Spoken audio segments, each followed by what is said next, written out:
There have been a lot of efforts lately to bring wireless controllers to retro systems, things like the Brawler 64 for instance, as well as things like the SN30 and the M30 for the SNES and Mega Drive, from our old friends at 8BitDo. But there's always been one glaring omission outside of the sort of AliExpress specials that you always find, and that is my good friend the PlayStation. Well, that's no longer the case, as of probably several months ago now. There's a brand new controller and it's exclusive, well not really exclusively, it's designed for the PlayStation, PlayStation 2 and the PlayStation 3, and it is the Retro Fighters Defender. Inside the box, which I've already torn, oh my goodness, that's going to need some cutting. Anyway, inside the box you will receive a cable for charging the device. It's not braided unfortunately, but it is USB-C. A little white box containing the wireless adapter for the PlayStation and the wireless adapter for USB. Again, if I can remove it from the packaging.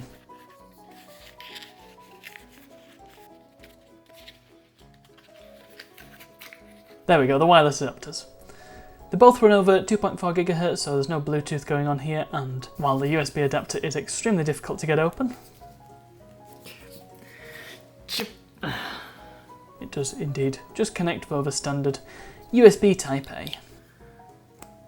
You have the controller in a little plastic bag, and well, we'll get into what that feels like in just a moment, but as you can see, it is a beautiful translucent blue colour. And it says Retro Fighters Defender on the back in case you forgot what you bought. And there are a couple of bits of paper, one of which says to charge it for 2 hours before using and shows all the different colours of the controller, including this fantastic green model, and a little quick start guide which you can also download from the website in case you lose it. And it basically tells you how to pair the controller and what to do if it don't work. It's worth pointing out that if you connect it to a PlayStation, or indeed play a PlayStation game on the PS2, as per my tests, the second analog stick will also act as buttons. It's a little bit of a strange setup, but there it is. And according to the booklet, you'll get about 10 hours battery life from a full charge. Okay, now that's out of the way, let's see what it's like. Alright, so we've got the PlayStation going and we've got the Defender. I've not actually got this connected yet, you can see the LEDs aren't on, because I wanted to try it with a standard old DualShock to begin with. You'll notice I've got matching ones. Yeah, I did get this one specifically so it would match my DualShock, and of course my DualShock 2, which you'll see in a second.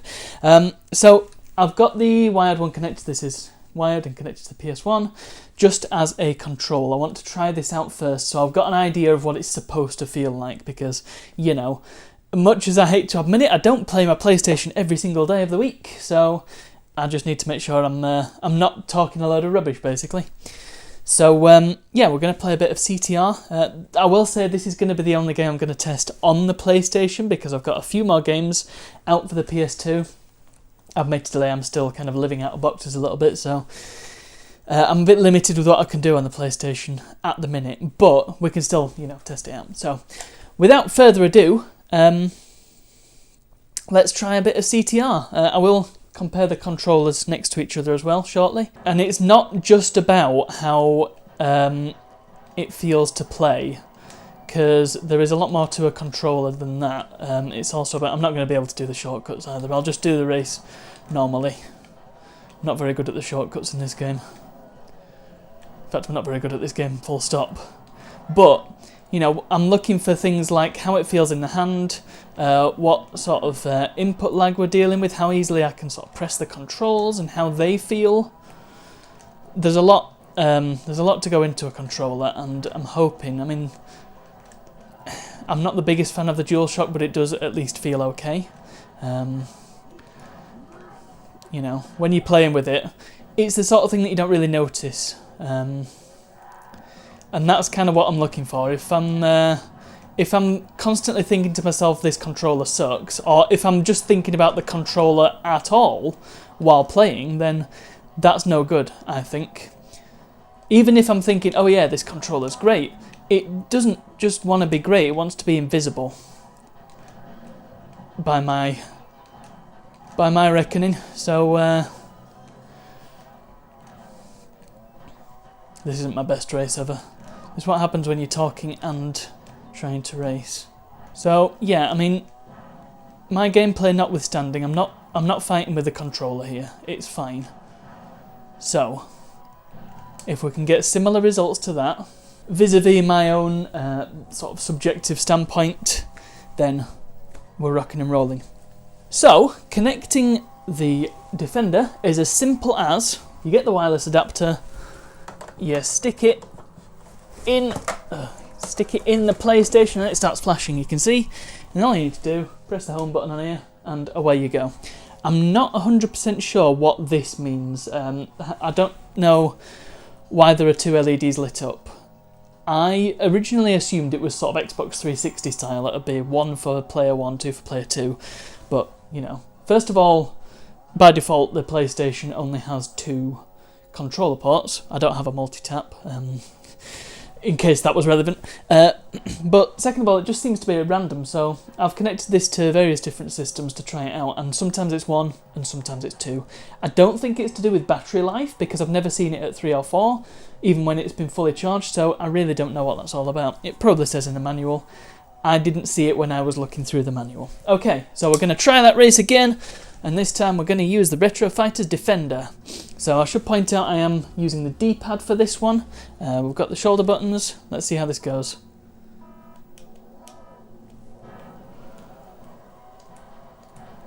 Okay, already I'm sort of recognising certain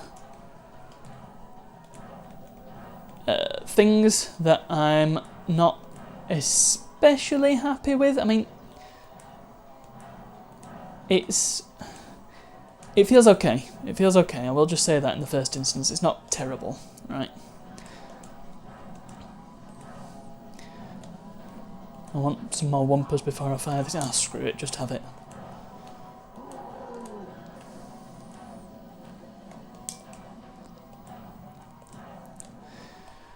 Yeah, I'm not feeling like I'm fighting against it. That's a good sign. However, there are certain things that I'm recognising that are just, you know, they're not amazing.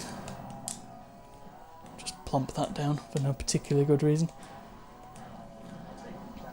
So we have got rumble, and the rumble feels, it's not especially powerful. It's not like the 8-bit do controller where it's stupidly powerful and it's almost breaking your wrists, it's so powerful.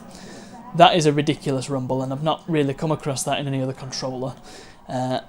It's not that powerful, it's enough. It's enough of a rumble. You're also not getting any of this HD rumble that I don't really understand. The fact that I've not won the race is not down to the controller. That's the key takeaway I want it to be known.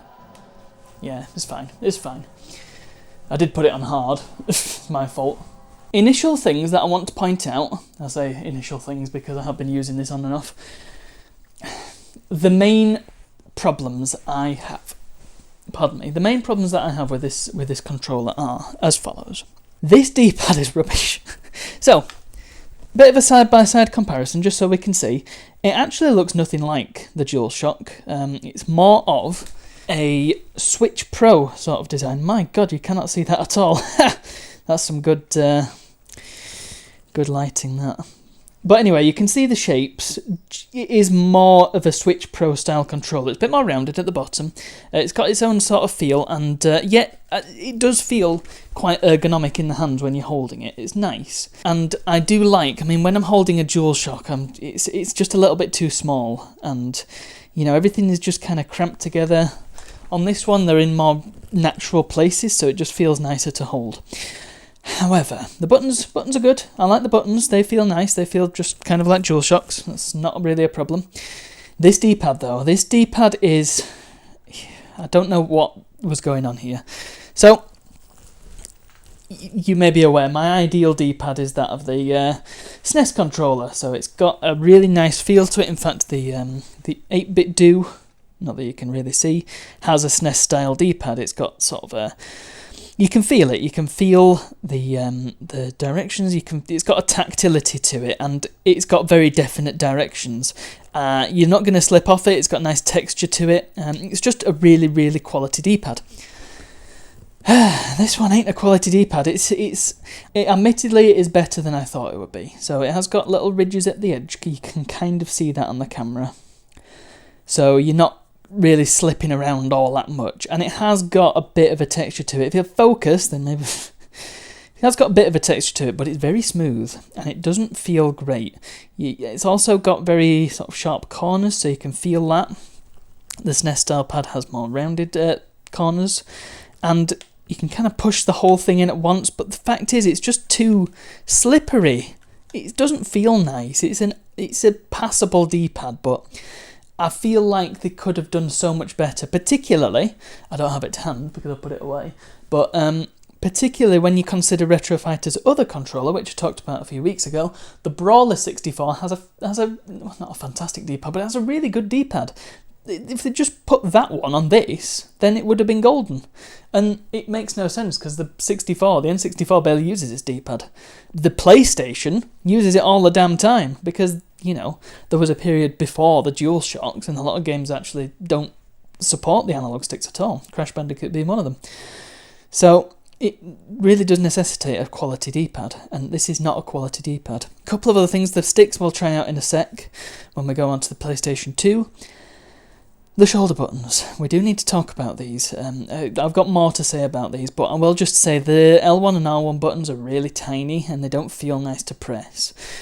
Once again, going back to the DualShock, they are... Well, first of all, they are really distinct. You can see there's a massive gap between 1 and 2. And 2 is a bit bigger, but 1, you know, you can quite definitely press it, and it's just there. This one is... I don't know, it does curve around, but it just doesn't feel... It feels like you're going to fat finger it and press this one instead. So it just doesn't feel quite as nice, and it's also kind of spongy, and there's just a touch too much travel on it. Anyway, that's kind of nitpicking. The rest of it's fine. I think it's okay. So, let's move on to a different game. I'm going to get a PS2 game, and we're going to try out the analog, and we're going to try out the triggers. I have something to say about those. So let's get that going. Well, we've got a Retro Fighters Defender, so I feel like we need to test it with a game of Defender. So, once again, I've got the DualShock 2. This one's a slightly different colour, but, well, here's the interesting thing. So the Defender doesn't actually match any, seemingly any of the official DualShock colours, unlike the various N64 controllers I've tried. I mean, I know that these two are very different colours, but this doesn't match this, nor does it really match this. So, I mean, it doesn't really matter. It's still translucent blue, and we still love it. But anyway, so once again, I've got the DualShock 2 as a control, particularly since I've never actually played this game, so I don't entirely know what to expect. I just thought, you know, we're playing with a Defender, we've got to play with a Defender, right? Oh, it's very fancy, isn't it? Come on, we don't need the FMVs. Practice your weapons on the captured Manti-Landers. Fly through the disabled stargates. Oh, is it Superman 64? Yeah, dude. Now, we'll just say, I'm not actually a very big fan... Well, it's loading. I'm not a big fan of the PS2 analog sticks. I just don't think they feel very good. They're not nice to use. They don't grip your thumb in a very nice way. Unlike, for example, the GameCube pad, which has the ideal analog stick. So, keep that in mind. Oh dear, I've got a bit of drift on this stick. That's no good. Oh dear, I've got a lot of drift on this controller. I shouldn't have used this one. Damn it, it's my favourite controller as well. But never mind. Ignoring that. Alright, so once again, we're just going to plug the wireless adapter in here. And again, it is as simple as just pressing the button and away you go, once again with the two LEDs. And we're going to try that again, but we're using completely different controls to old CTR. So, yep, back on the basic training. I do apologise, the sun seems to have come out. In CTR we'll be using the L1 and R1 buttons and the D-pad, and this one we're using the sticks and the L2 and R2 buttons. Alright, let's see how this goes. No drift this time. Alright, so immediate thing. I mean, the buttons feel good. The stick's quite nice. It feels a little bit imprecise. You'll notice that I'm kind of jumping up and down here, and that's something that I experienced with the original DualShocks as well. I will admit that those, well, again, like I say, I'm not a big fan of those sticks, but yeah, I'm kind of jumping up and down here, and it doesn't feel very precise. It feels like I really just need like somewhere I can just fly around, don't I? Right, so watch this. So I've touched the stick tiny little bit, it doesn't really do anything, doesn't do anything, and then suddenly it's moving actually fairly quickly, so there's actually quite a significant dead zone. It might not seem very much, but you're pushing the stick in quite a lot. Oh no, I'll just get a bit closer so you can actually see. Yeah, so it's there before it registers anything. So you can't make these tiny little movements, which is particularly important when you're, for example, aiming. In fact, the aiming one, well, that doesn't do anything actually. I would also like to point out, again, this will probably be a bit more relevant in certain other games, but check this out. So this is the trigger. Now, if we look at the original DualShock 2, it doesn't actually have triggers, it's got buttons. So that's a button. It just presses like a button. This is pretending to be an analog trigger. So observe what happens. You can quite clearly see on the screen, even if it's a bit fuzzy, when the ship moves. So you would expect something like this, even if it does resemble a trigger, to only actuate when it gets all the way down, right? Do you see how little pressure I need to put on that before it'll do anything? That is ridiculous, and considering the amount of travel that it has, that's not good. That's really not good. And you know, when I've used this before, I've come across this, and it still really annoys me, because I don't want to cast shade, and I don't want to cast aspersions or throw accusations around, but who would do this, right? So they clearly know about the DualShock enough to know that the two sticks should go at the bottom, and the general shapes of the buttons and the layout and all that stuff. So why, if you know the audience that you're dealing with, why would you do this? It beggars belief. If they were making an Xbox controller, yeah, put triggers on there that actually used analog triggers. If you're making a DualShock 3, yeah, stick analog triggers on there. You're making a DualShock 2. You're making a controller. You're billing it as a PlayStation 2 controller. So you've got a target audience of people who are playing retro games. And it doesn't make sense at all in any world to put analog triggers on. The only situation I can think where it would make sense is if you're making say a replacement Xbox One pad or an Xbox 360 pad that you would use for a variety of applications like PC, the Xbox One, and any other console that, like a general purpose controller, that's what I mean. But if that's the case, then why even bother making a PS2 controller? There are plenty of other options. This is a specific use case. So it really bothers me that they've done something as boneheaded as this. The whole shoulder button situation is just not very good.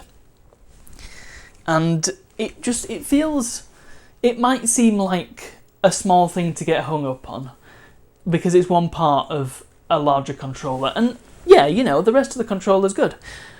But with later PS2 games, you're actually making a whole lot of use of the shoulder buttons. Things like Ratchet and Clank and some of the later Crash Racing games, and particularly things like Gran Turismo. You're making very heavy use of those shoulder buttons, so they need to be really good. In addition to the rest of the controller, it's like half the controller, so make of that what you will. If that bothers you, then keep that in mind if you're going to get this controller. It bothers me, and if I'd known about this, and if I wasn't making a video on it, then I might think twice before getting the Retro Fighters Defender. Would have been smart of me to get the Memcard Pro out, actually, and do that in addition, but hey, again, it's all in boxes, I just don't know where anything is. Right, so we've got ourselves a nice game of Time Splitters here. So this is a game, an FPS, that actually has a pretty modern control scheme. So it uses the L1 and L2 and R2 buttons, R2 to fire, and of course the analog sticks, so we're going to give it a go. Now, one thing I will say is that you can hold the PS2 controller, the DualShock, quite comfortably and have your fingers there. Now, not that you would, because Nobody ever uses their L2 and R2 with the middle fingers. That's weird, but you can't really do that with this. It doesn't feel right at all. Oh, whoops. Oh, that was a good shot. Hey, I've forgotten how to use the scope.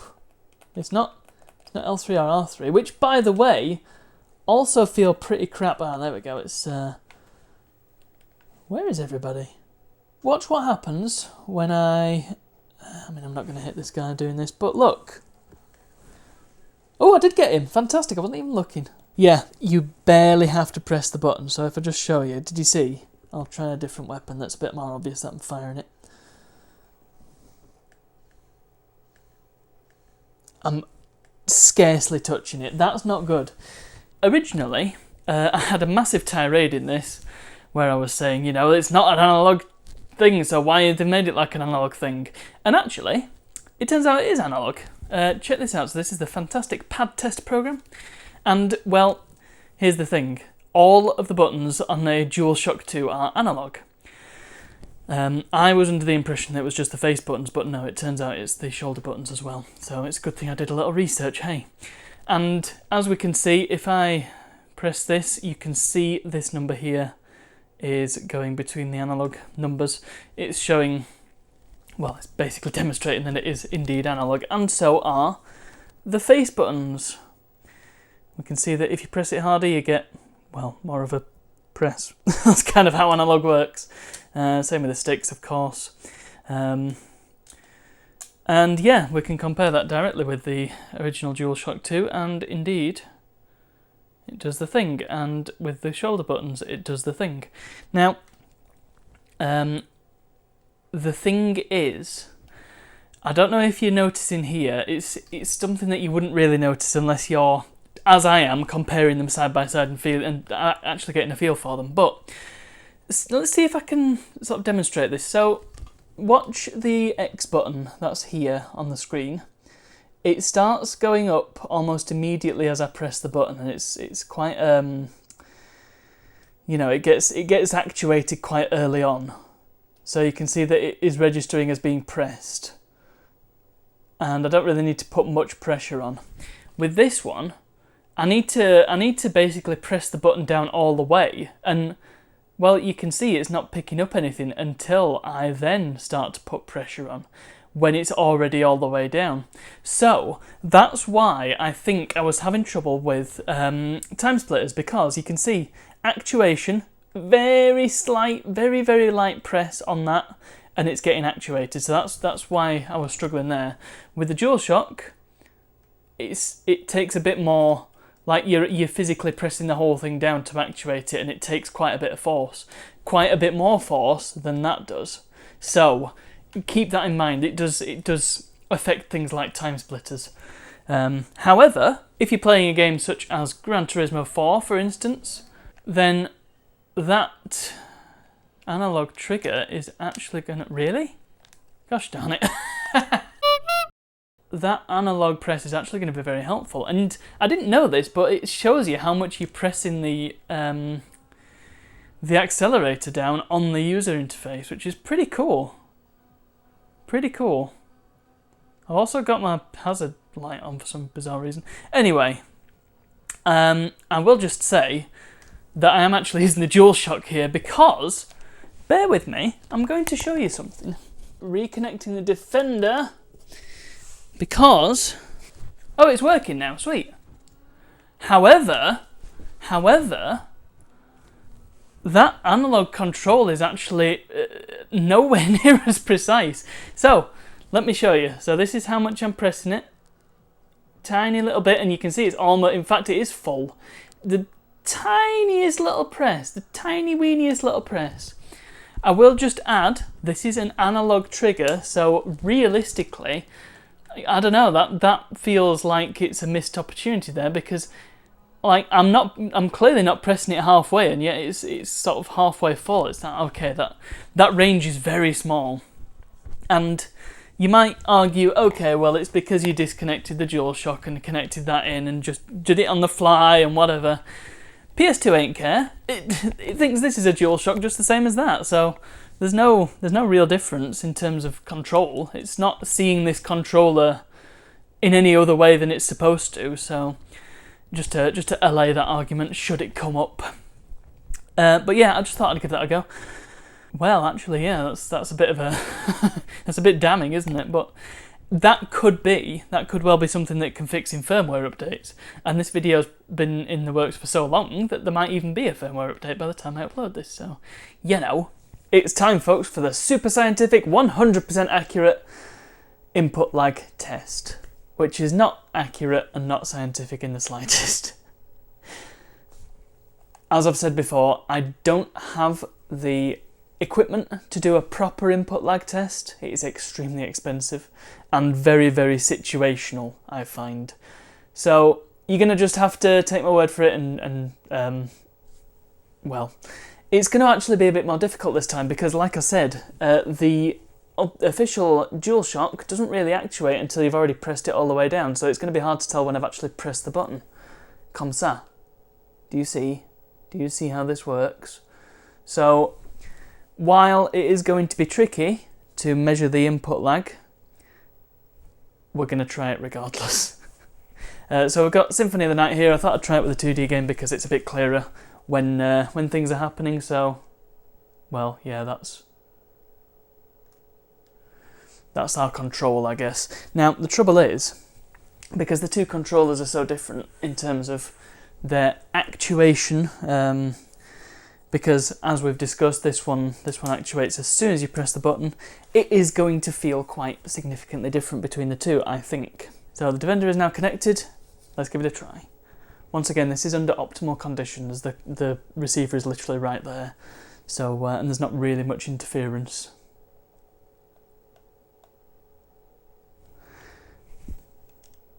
Now, you know what? That feels really good to me. Actually, it feels great on this game in particular. And interestingly, we can do analog stick as well. I forgot that was a thing with the PlayStation 1. Right analog stick does the face button inputs. That is the best we're going to get, and you'll just have to take my word for it that that's a really good input time. If I'm all the way across the other side of the room, it's still okay. Yeah, it feels the same. That's pretty great. That's the power of the 2.4 GHz band, friends. Yeah, that's really, really good. That's very, very impressive indeed. Now, unfortunately, I can't test this with everything. I'm still kind of living out of boxes, and while it might look like I've got everything set up here, the reality is I'm not operating at full capacity, so retro computers are out the window. The PlayStation 3 is unfortunately out the window. I just don't have that set up at the moment. I know that this controller does work with the PS3 because it says so on the site, but yeah, I've not got mine set up, and even if I did, I've not really got any games that I can properly test with it. I've not got any racing games or anything like that, so I don't think that would be a very representative test.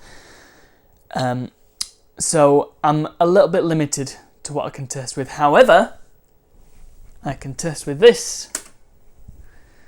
You all love to see it, friends. It's the Mister. I've had really good feedback from people previously saying that they appreciated me playing with the Mister, so we're going to try just a few bits on the Mister. So it's worth noting that the Mister assumes a Nintendo layout. Now, that does mean that when you're on the menu, you're pressing circle to, accept. X is your back button, which is kind of similar to how it was in the Japanese PlayStation games anyway.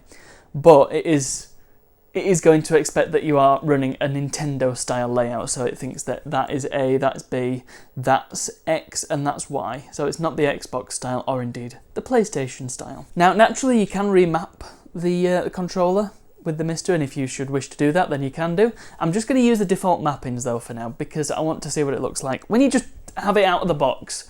So, naturally, we're going to open with PlayStation. I will just point out as well, it automatically registers the home button as being the menu button, which is really good. So let's just load a CD here. So in terms of controls, again, but this is just out of the box, and it has pretty much picked up that we are, well, it's got proper PlayStation controls, basically. And I think that would be the same with a Switch controller if you were to say, press B, you'd get X, for instance. I know for a fact, by the way, that it's not the case with the 8BitDo Ultimate C, because my wife has one and it just does not behave. But anyway, yeah, that works really, really well. I don't really know what more I can add at this stage. I can do the special high jump that you can do in this. Once again, this D-pad is not amazing. I don't feel like I'm fully in control. But the point is I can do the super cool high jump, and that is the main bit, right?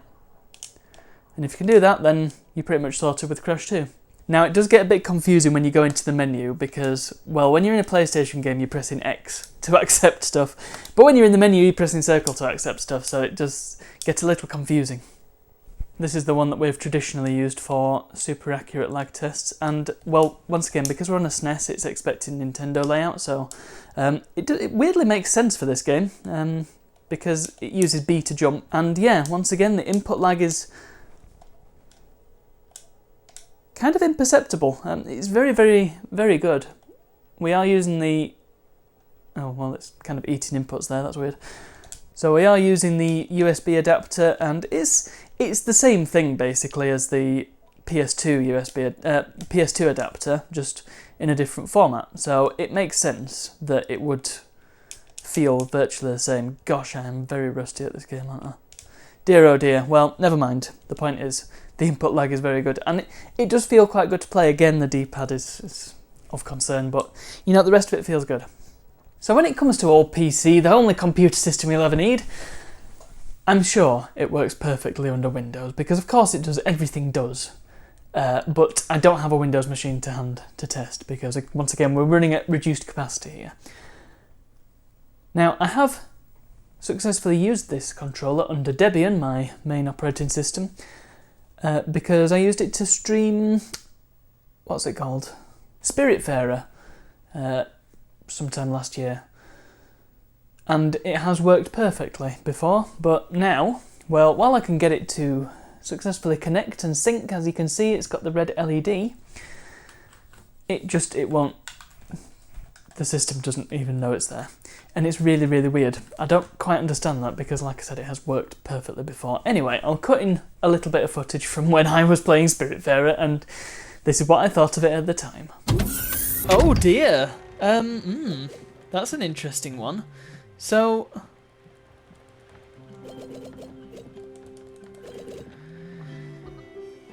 the shoulder buttons. Well, for starters, on this controller, I'll be talking about this controller a lot during this stream. Spoilers for the review. I'm pressing them and they're not doing anything because the way I press them, I sort of press them towards the sort of inside of the controller. Let me just try it. How would I press it on the Xbox pad? Yeah, I sort of press towards the inside of the controller. It wants me to press more on the edge.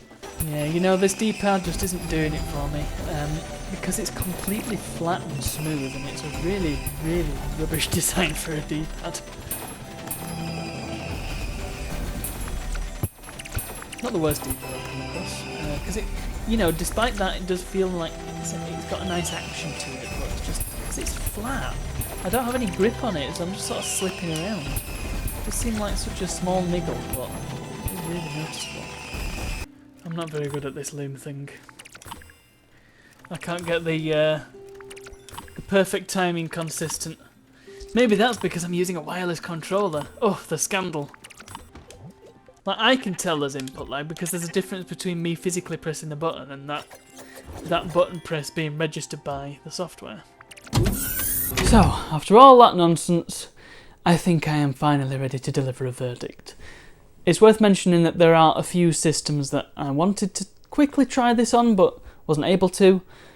Things like the Switch, PS3, I've got my MacBook here but that for some reason just won't turn on, so there's a few gaps. And, you know, like I said, we're not operating at full capacity here, so apologies if there's something you wanted tested that I didn't. Hopefully one day I'll be able to do everything next time I do a controller. Anyway. The point is, does the Retro Fighters Defender qualify as a suitable alternative / replacement to the DualShock 2? And the answer is depends. Now,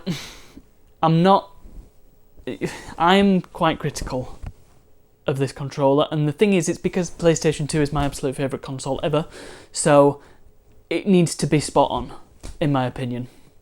And I have used other controllers that have been spot on, things like the Tribute 64, for instance, which is, to me, gold standard territory.